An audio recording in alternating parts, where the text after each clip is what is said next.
Many artists struggle with painting reflections in water. They either overcomplicate it or end up with muddy looking colours. So in this video, I'm going to show you an expressive and simple way of painting reflections in water, and also give you some tips on painting trees, as this is a feature of the painting. By the end of this video, you'll know a technique for painting landscapes that feel realistic, but surprisingly easy to pull off. This painting is intended to be a study, and it measures 8 inches by 8 inches, and I'm painting this on a linen panel that's made by Seascape, and if you want to get some, I'll put a link in the description box below. Now with a small study like this, I could use it as a study, as reference for a larger painting, so I really enjoy painting these small little artworks. But I'm sketching out my composition using burnt sienna mixed with a little bit of pale drying gel, which is the medium I'm using. As I'm using oil paint, so this medium just helps to speed up the drying time. So I've sketched out the composition using burnt sienna, and the brand of oil paint I'm using is Blue Ridge oils, and if you want to get some, I've put a link in the description box below. So when painting trees, it's best to treat them as masses, and I start off all of my paintings by painting the dark values and shadows first, as this makes it much easier to create a whole tonal framework, i.e. the lights and darks in the scene. And then afterwards, once you got your shadows in, it just makes it so much easier to paint your areas in light. So I'm using a flat brush here, and I've used a mix of mainly ultramarine blue with a little yellow ochre for the trees. And this is a really good default colour mix to use for painting vegetation, because you can get a really dark tone, but also it has a nice green undertone to it, and if you add more yellow ochre it's going to be even more green. But it's also a lower chroma green as well. Helps to take the saturation out of the blue. Now once those shadows were established, I then created a variety of different greens to paint the different tree species that are growing along the side of the lake here. I've been using varying mixes of yellow ochre, cadmium yellow medium, ultramarine blue and titanium white. They serve as the base of my greens. And then I've added in colours such as burnt sienna, which helps to make the green look more natural because it contains red, and red is opposite to green on the colour wheel. I can increase the saturation of the green and shift the hue to some of those more emerald tones by mixing in a little phthalo green, and this is a really good colour for just boosting the saturation of your green. Really, it's a colour that you'll probably mainly just need for foreground greens, because it can easily overpower your mixture, so you've got to be careful with this. So as I said, I just treated the trees as masses. I don't worry about leaves at all. In fact, in a scene like this, there's no individual leaves painted. A lot of artists struggle with painting trees because they try and paint every single leaf to begin with. So it's better to just treat them as masses to begin with, as real solid shapes. And then if you want to add things like leaves, you can do that later on, but it doesn't really work so well with a painting as small as this one. Now once the main body of the trees was established, the next thing to do was to paint the reflections in the water. Now the water itself is going to have an influence on the colour of the reflections, especially if the water is a little bit muddy. So what I did here was I mixed a low chroma, olive, muddy looking green, using a simple colour mix of yellow ochre, ultramarine blue, titanium white and a little bit of burnt sienna. Now the thing is I've used these colours in the trees already, so actually it's creating a nice colour harmony, so it's going to just look nice in the painting. Now colour harmony is where your painting just reads well to the viewer and looks nice. Now then, one of the ways to paint convincing looking reflections in the water is to drag your paint marks, your brushwork downwards. So downwards brush marks, and that's going to help to convey the reflective water.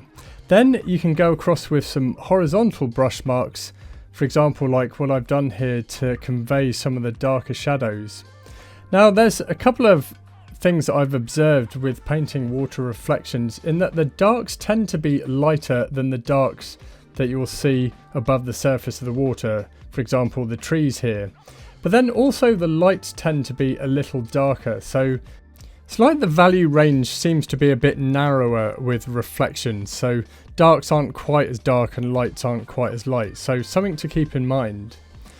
Now once I'd got in the bulk of those reflections, the next thing I did was started painting the sky, and this also helps to shape the trees as well, because you're painting around the negative spaces, painting in the negative spaces, so you can actually form the trees as well, and this can look really awesome.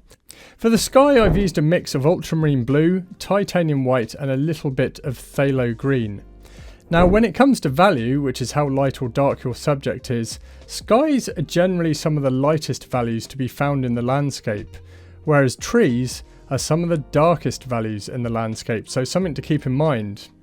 The ground planes of the grass are usually much lighter than the trees. They're definitely one of the more lighter values in the landscape, so also something to consider when you're painting trees in the landscape and painting grass, if you want to make those trees stand out. Now for my sky mix in the reflective water, I made it a little bit darker than the sky above, but still used the same colours, ultramarine blue with titanium white and a little bit of phthalo green.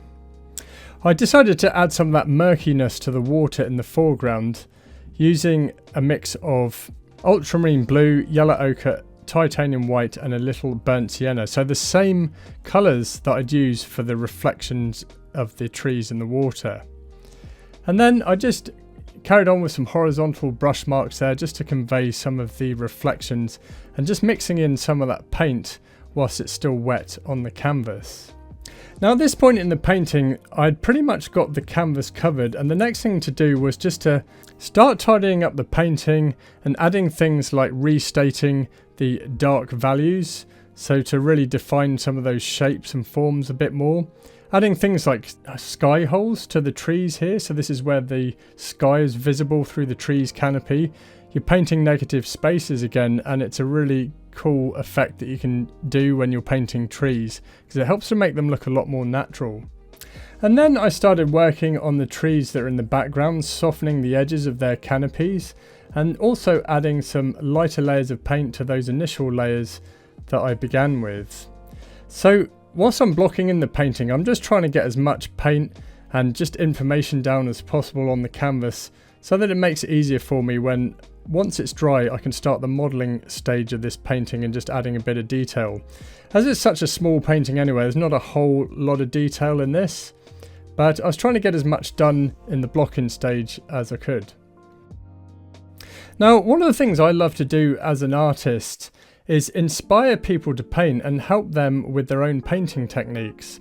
So if you're struggling with painting, you're struggling with creating depth and distance and realism in your paintings, you're struggling with understanding tonal values, the lights and darks, colour mixing, then come and join me at my art school. The aim of this is to make you a much better painter, so that you've got paintings that you'd be proud to hang on your wall or even sell.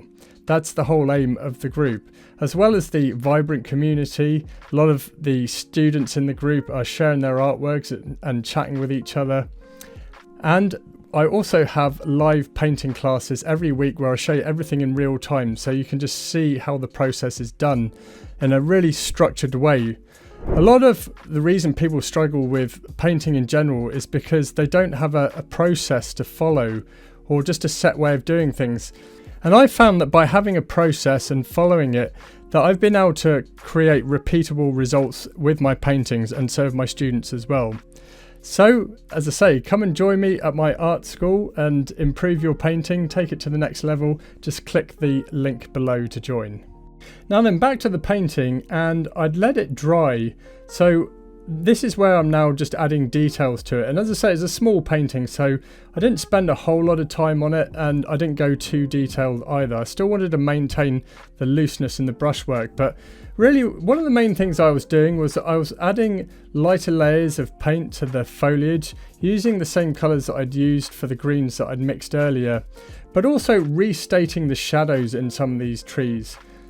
The shadows were quite a bit darker, but I started off with thinner layers of paint, so once that had dried, even though I used the same colours, ultramarine blue and yellow ochre, it now looks a lot darker. And having those darker tones, like in this tree in the foreground, it's actually bringing the tree forward. So I purposely made the shadows here darker and the shadows in the background just a little lighter to push the trees that are in the midground a little bit into the distance. So that's helping to create that atmospheric perspective in the painting. So now it was just a case of restating dark values and then also adding lighter layers of paint to help build out the tree canopies here that are in the midground.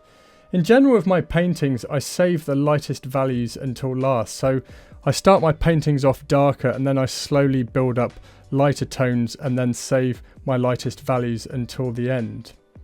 So I was adding more details to the trees here, just concentrating on the shadows, painting some reflected light in the side of the tree canopy, and the halftones and then the highlights.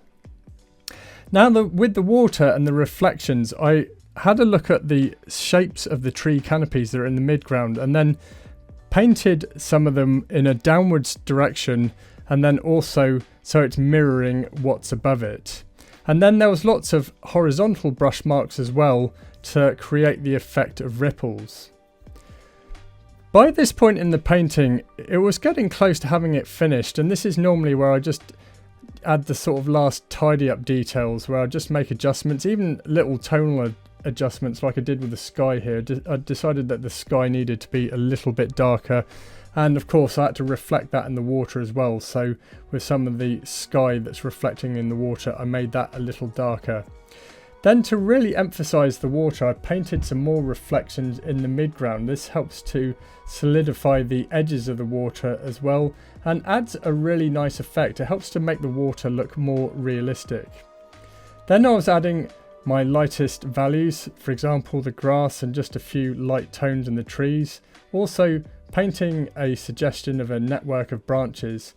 And for this I was using some synthetic brushes here rather than the bristle brushes, just to get some finer detail. And at that point the painting was complete. So I had a lot of fun painting this. I love doing these little studies and they're really useful because if you want to do a larger painting afterwards, they're a great reference to have and they help you to see the road ahead with a bigger painting. Now if you'd like to learn more about trees, check out this video here. Thanks for watching, happy painting, and I shall see you in the next video.